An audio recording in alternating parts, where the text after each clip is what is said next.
I think with great revelation comes great responsibility. That's what I'm trying to say. With great revelation comes great responsibility.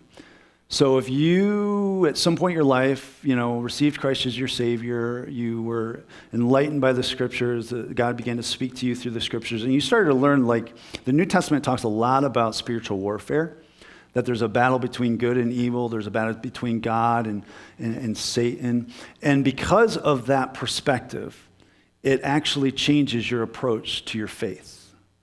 Again, you put on the full armor of God. There's countless passages in the New Testament that talk about spiritual warfare, that talk about the armor of God, to gear yourself up for battle, to fight the good fight of faith, and we can go on and on and on. But because you know that revelation actually changes your approach to your faith.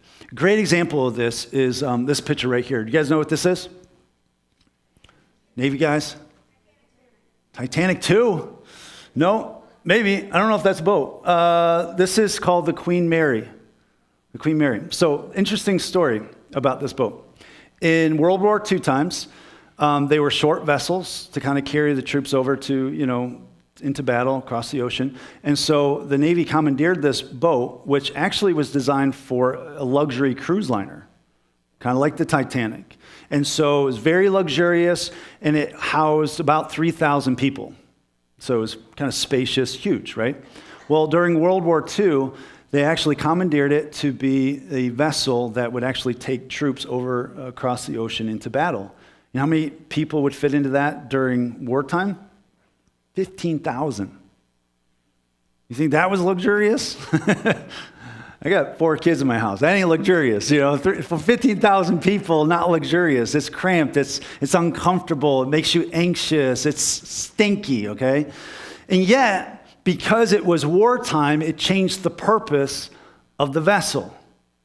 When you understand that there's a battle raging for souls, there's a battle raging between good and evil, there's a spiritual warfare going on, shouldn't that revelation affect our application of the message? And the answer is yes. The answer is yes. Can I just say the church is not a cruise ship? It's a battleship for broken people. The church shouldn't be this luxurious thing, and I'm glad you're here. We want people to be comfortable. Yeah, we want people to have a warm, welcoming environment. We don't want to be a stinky boat when you walk in here. It smells like BO, okay?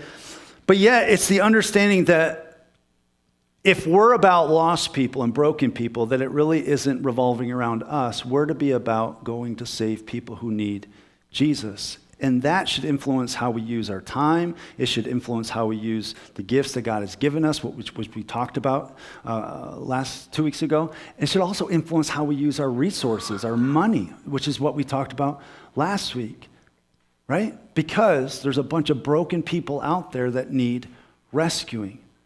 Our church is not going to be a luxurious cruise liner. It's going to be a boat that reaches lost people.